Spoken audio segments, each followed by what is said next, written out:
Good evening, Simon here, Explosive Action, back for another death and black metal vinyl update. I'm also going to spotlight two really cool local Australian record distributors, so let's get into it. So the first batch of 3 records I'm going to show come from a brand new March 2024, local Australian distro called Blacksound Records. This is put together by Lewis Fisher of the great Aussie band Alters. He started the distro, and boy has he started strong. I found them on Facebook. They posted on some of the local Australian metal Facebook groups, and I was just immediately impressed at how much stuff was available. I even checked, I said, is this stuff in stock or do you need to order this? He said, there's no mucking around, this is all in stock, basically go hard or go home. So out of the box, out of the gate, they've come straight out with stuff from the usual kind of labels that we can sometimes get down here, like $20 Spin, MSUO, Dark Descent. A few more obscure type labels that are harder to get down here, like Sentient Ruin, Tank Crimes, Profound Law. But I was particularly impressed that this is the first time I think I've noticed a consistent distribution for labels like Voidhanger, who is usually really hard to get hold of, and Transylvanian Recordings. Now that's particularly difficult to get hold of. So hugely impressed, and so I had to put my first order in to test the waters. And before I get to the records themselves, I mean, it shipped the next day, and it was packed supremely well with a proper rigid mailer. So yeah, check out the links in the description for Blacksound Records. If you're an Aussie and you want to give them a go, definitely give them a go. I don't know if it's an international shipping arrangement, but down here in Australia, we need all the help we can get to get some of these international labels. So all the Aussies do check out Blacksound Records. And the first record I'm going to show, I picked up, I've got to say, it was the cover artwork that drew me in, because I had no idea who this band were. Vorlust with Lick the Flesh. Look at that artwork. We'll get to that in a minute. This is some very old sounding death metal here. Very tasty, dry production. Makes me think of something like a crustier blackened bolt thrower with your usual autopsy influence as well. Some of those sort of eerie necrophagia style lead guitars as well. Very heavy in the grooves, stomping riffs in this thing. They're a 4-piece out of California, featuring Dustin from Depigus on guitar, who, great band, love Depigus, and themselves, they're pretty familiar with that sort of eerie horror themed death metal. And Sonny from Necrot, also on guitar. So, like, two of my favorite modern death metal bands represented here in Vorlust. Marcella from the all-woman black crust band Bone Stripper, I should say, on vocals. Her raspy vocals on this one really remind me of something like Vaston. So that mid-range, sort of screeched kind of thing. Really appropriate for the dry-sounding death metal that they've got going on here. The drums on this recording were by Avinash Mitter, but since this recording they have introduced Cody Stein, who's from Void Omnia, which was a really great band, unfortunately broken up. He's on the drums now, so very cool to see where they go with their next release. Here's the back of it. He was a real beast in that band, so yeah, should be a good fit for Vorlust. Looking forward to future stuff from these guys. But before this, they did a demo and a split, not so much, and this is their 2022 full-length album here, Lick the Flesh. And I'm really finding they're kind of stripped back, D-beat, that autopsy style death doom moments in the music. A really solid listen. Like, it's all very sort of familiar, but it has a real old sound to it. And I don't mean like an OSDM sound, I just mean it just feels old, and that's good. Old is good. So Lick the Flesh is really really working for me. But this cover artwork, so this is by the French horror and action movie poster artist Laurent Melky, how you say the name. He does really great 80s style VHS painted artworks. Like, they look like you'd see in an old CBS Fox tape from 1984. Amazing. I'm not too familiar with his history, if he's a modern artist or if he was there doing stuff back in the 80s, But the works on his website, there's lots of Rambo and Terminator style things, but they look to be sort of modern versions. Either that, or they were very much like French VHS releases, and I've just never seen that artwork before, so not too sure. But he does amazing work, and as you can see here, it translates well to a record cover as well. According to Metal Archives, it's his first record cover, so don't know if that's completely accurate, but yeah, absolutely amazing stuff. So the record itself, this is out on Transylvanian Recordings, which, as I said, I can now easily get locally through Blacksound. And it comes on this disgustingly appropriate translucent yellow, which is really cool. You can get the logo and stuff there in the center. So, yeah, really enjoying this one. You get the inner bit as well. There's the band. Love that photo, top left, looking sort of very, like it looks like an 80s kind of just mucking around photo down there at the beach, holding their guitars. Very black thrash. And the silhouette photo down the bottom looks very much like a Bolt Thrower album cover, so that's also cool. Lyrics there on the back. So yeah, really nice release here from Vorlust, and with the new drummer on board, definitely keen to hear what they have coming up soon. Next up is the debut full length from 2021 for this, another Californian death metal band. This is, and I'm really happy to have this one, Civerous with Decrepit Flesh Relic. What a title, what a cover on this one as well. Really, really cool stuff. Oh, there's a lot going on there on that one. I love the colours as well. But anyway, these guys, they just released pretty much like this week their sophomore release on $20 Spin, which I hope to be talking about soon in the next week or two if I am lucky to get my hands on my copy soon. But this album is worth its own highlight. And for me, Civerous has been a band that's kind of difficult to get their material because, again, Transylvanian Recordings. But very straightforward to get from Blacksound, so I did so. What you get here, man, these guys, thick and monstrously heavy chugfest for the most part. It's pretty sluggish. It's a really huge sounding death metal album. Like, I don't know enough about instruments to know like the tuning or strings on a guitar, but this is just a beefy sounding thing, like good, like really chuggy stuff. Like meat mallet steak pounding music. That's what this is here. Not so much in that, like knuckle dragging. I mean, I suppose a little bit. I'd say we've gone from knuckle dragging to just Neanderthal man at this point. That's probably where we're at. Switches between that bottom end chugging with some sort of stomping drum sound as well. Mid-range tremolo over the double kicks. All the good stuff that keeps me interested.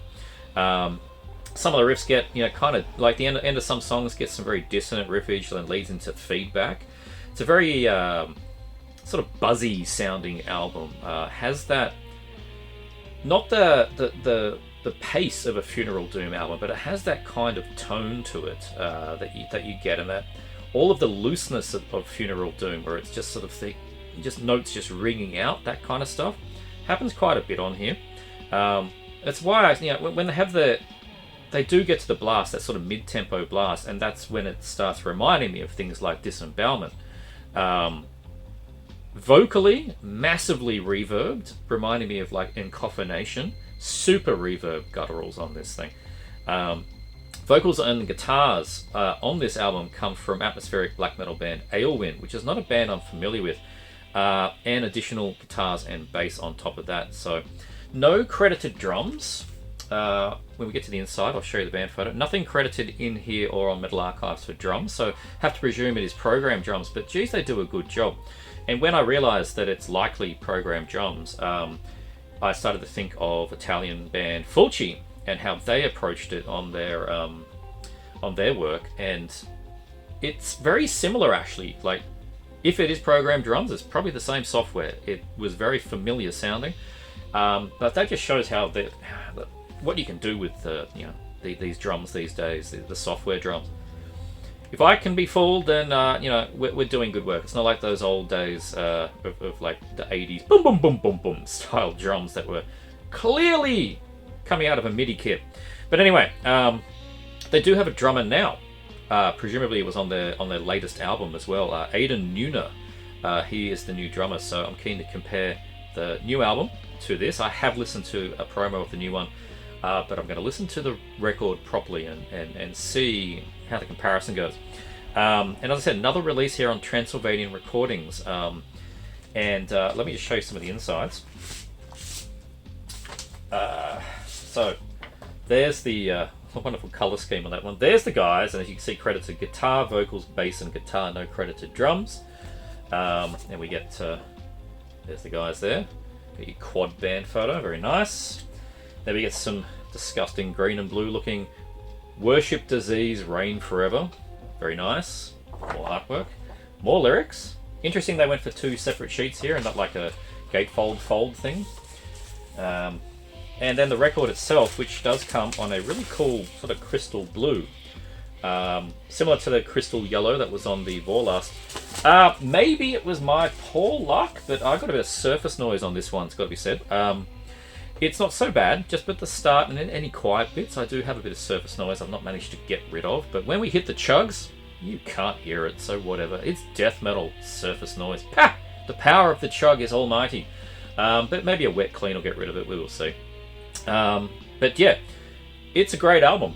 Really looking forward to the follow-up that is now out, and hopefully get my hands on it soon. But for the moment, the 6 tracks plus intro here on Decrepit Flesh Relic, they'll keep me right.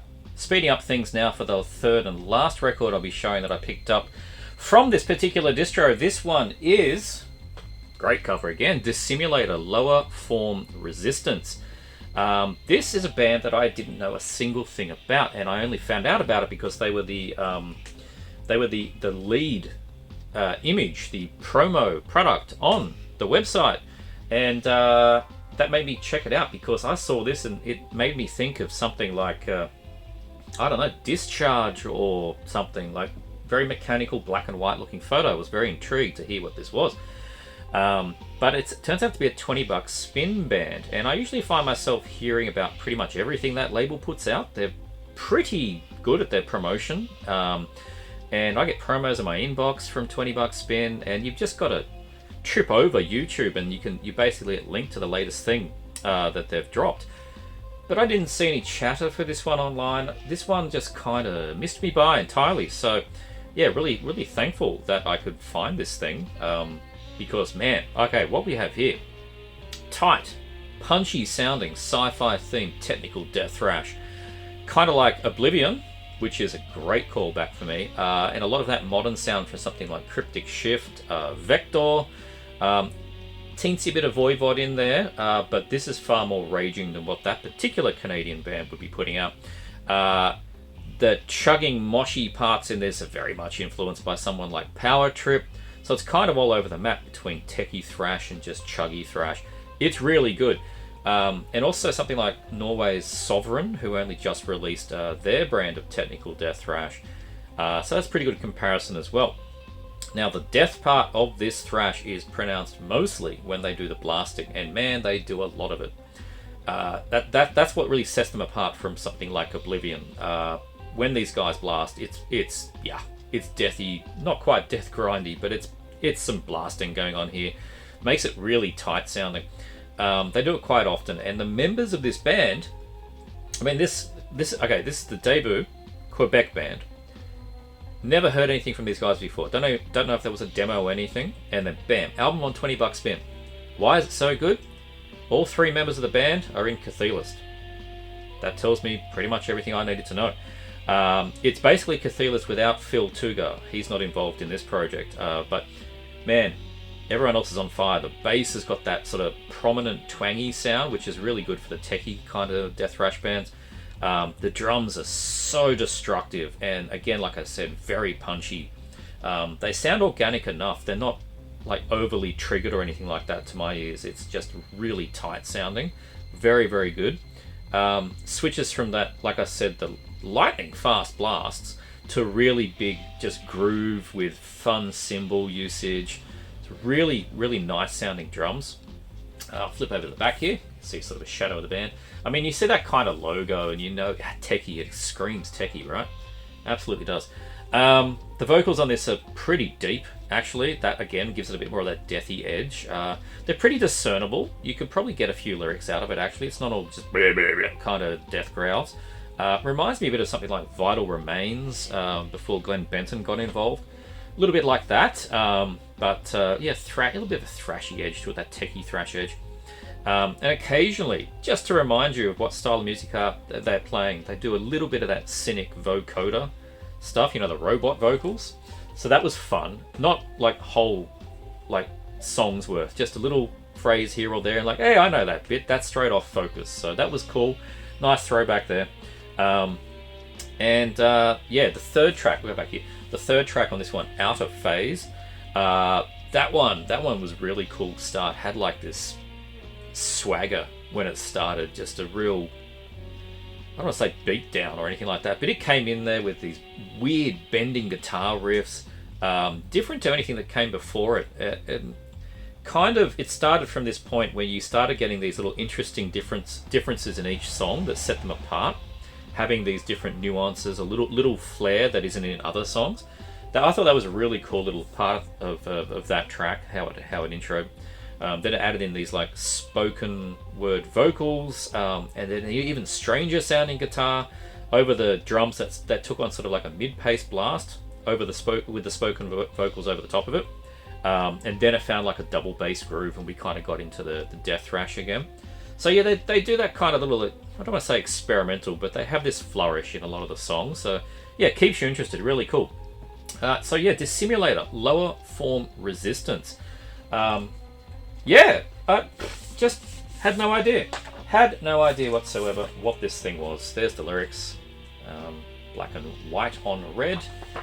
There's their logo. I like the big D. Thanks list down the bottom. And yeah, I stuck the hype sticker on the inner sleeve, as I try to do. The $20 spin ones do tend to peel off quite well, just a black vinyl. Being $20 spin, there was probably 27 color variants if you ordered directly, but black for me from Blacksounds. And yeah, Dissimulator, lower form resistance. Really cool little find here for a band that I didn't know a thing about. Has a really good bunch of members in it, great pedigree behind it, quality technical death thrash, and yeah, thanks to Blacksound Records for stocking it. So the next 4 records I'm going to show come from a very different label, a longer lasting label. These all come from Seance Records out of Adelaide, formerly from Sydney, out here in Australia, but they moved to Adelaide. The label and distro have been going since 2005. As I said, they were a label as well. The label puts out bands like Nazul and other Australian black metal bands, but the distro is really, really strong. Gets in Iron Bonehead, Nuclear War Now, and a couple of other labels. La Debbia Morti is another good label. That's where I've been getting my Ara records. I've been getting them from Seance.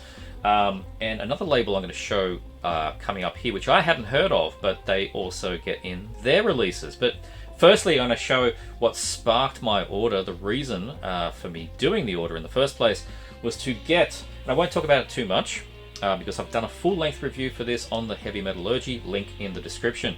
The new one from Unaussprechlichen Kulten, Haxen Sabaoth. Oh, such a good album. This is the primary reason for the order, like I mentioned, to get my hands on a physical copy of this thing.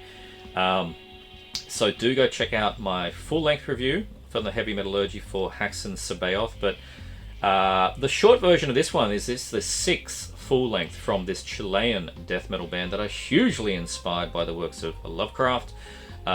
Musically, lyrically, it's all in here. So many ideas in the execution of this album. As I said, it's their 6th full length. They've done some splits and EPs in there as well. They've been going for as long as Seance Records have been, and have just consistently been improving, and this is absolutely their ultimate release so far. They've really honed their craft. Dark, twisted, churning death metal. It sounds old, but it is also very fresh sounding, very musically complex, but it still anchors every song to a core riff. They're not just doing experimental dissonant death metal or anything like that. It is anchored down to a core riff, but there's just so much going on with this thing, and I find it such a rewarding listen. So happy to have a physical copy of it, and it is, like I said, out on Iron Bonehead, so you can easily get copies of this one from Seance in Australia, and yeah, Iron Bonehead and other distributors elsewhere around the world. Do go check out my full-length review. I know we just touched on it here, but you get really cool gatefold with things that want to fall out of it. There you go. Awesome artwork just even here on the inside. There's the back again with the track list and some cool artwork there, some skeletons with spears. Inside we get a poster, which I will briefly unfold, which is very nice. The album artwork with a nice border around it, so that's really cool. Would look nicely hung up. Also has a lyric sheet on the inside. There you go, folds out, has all the lyrics. Cool photo there on the back, drawing there on the front. And record itself coming here on its own little inner, which is really nice. There you go. And yeah, just black vinyl. And it came with a, I didn't pull it out, but they came with a special iron bonehead inner. And I replaced it with just a clear poly because the branded one was a square thing. Number one, it didn't fit in here, which was odd. And two, it very fragile, very thin material, and it burst on all sides. Which, yeah, I don't know, that was a little bit annoying. So I just replaced it with a regular inner. It doesn't matter. It wasn't specific to this release, but it was an iron bonehead branded thing. So anyway, Unaussprechlichen Kulten, Haxen Sabaoth. Absolutely stoked to add this one to my collection. For me, their best album yet, and you should all check it out. Next up, I got two albums for a band that I mentioned in my last video update. And I mentioned that I was wanting to get material from this band, and well, I did, and I didn't just get one, but I picked up two albums. What we have here is Ars Veneficium. This is The Reign of the Infernal King 2016 album, and this is from Ronag from the band Bloodmon, who I showed in my last update. That's his solo, sort of more melodic black metal project. This thing may be melodic, but it is an absolute rager. So while he had a solo project there with Bloodman, this is a full 5-member band, so it's much more full sounding. And again, as I said, it's raging black metal from Flanders. Flanders in Belgium, and I promise that's the last time I'll use that gag, but this would be welcomed by anyone that is a fan of Behexen, Sargeist, that Finnish scene. That blistering Finnish scene, but I would say that the music here is a bit more varied than both of those acts. It has some sort of slower sections, like the side B opener, for example, which has the melodious leads that fit in with someone like Dissection, but it doesn't have that raging speed. It doesn't. That isn't to say that the rest of the tracks don't. That's for sure. As well, it's got a real heavy bottom end to it, so that sort of, you know, cliche tinny no bass black metal sounds not really applicable to these guys. It's a full thick sound with 5 members including dual guitars. You would hope that they would have a bit more of a refined sound.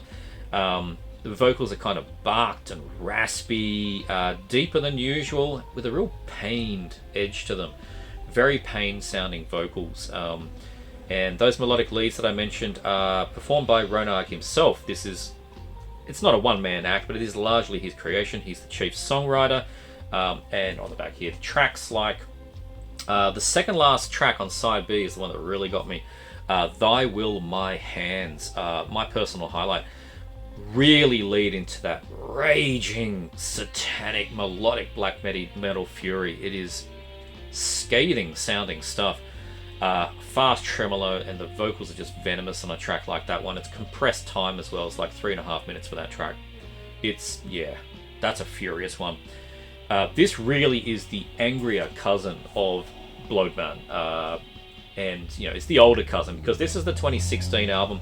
There's a few before it and some EPs before that.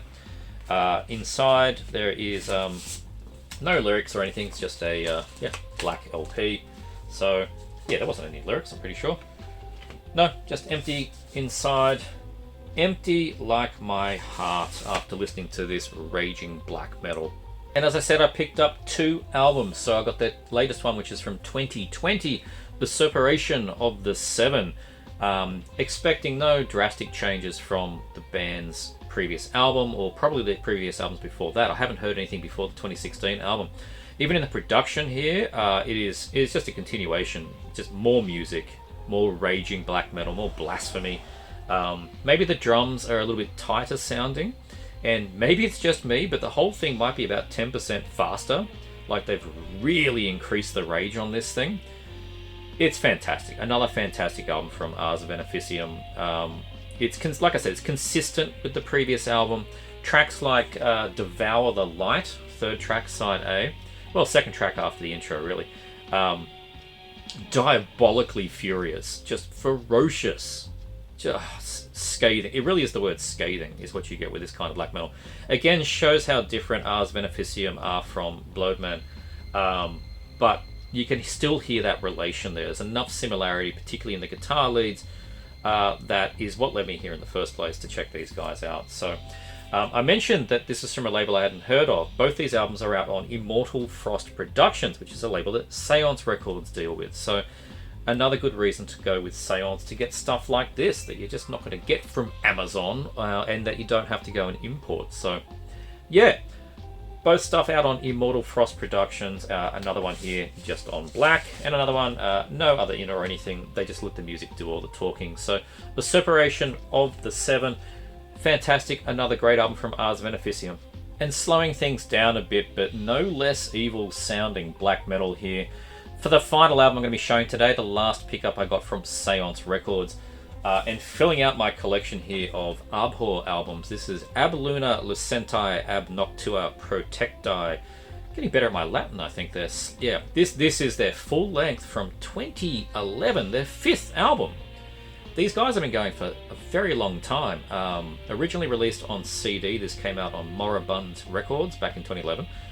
The LP came out by a small label, I think, Raging Bloodlust Records in 2013. And then Iron Bonehead, who have been releasing the band's latest albums directly, have been continuing their reissuing campaign of getting the older stuff back into release, with their 2023 reissue here of Ab Luna Lucenti Ab Noctua Protecti. Nailing that, I think. I'm basically working backwards with this band, having picked up their 6th, 7th and 8th albums in the last couple of years.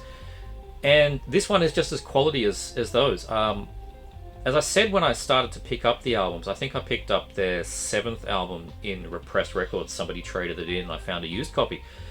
And I was just at the time scratching my head going, why have I ignored this band? Like, I've seen covers around. I've seen this cover.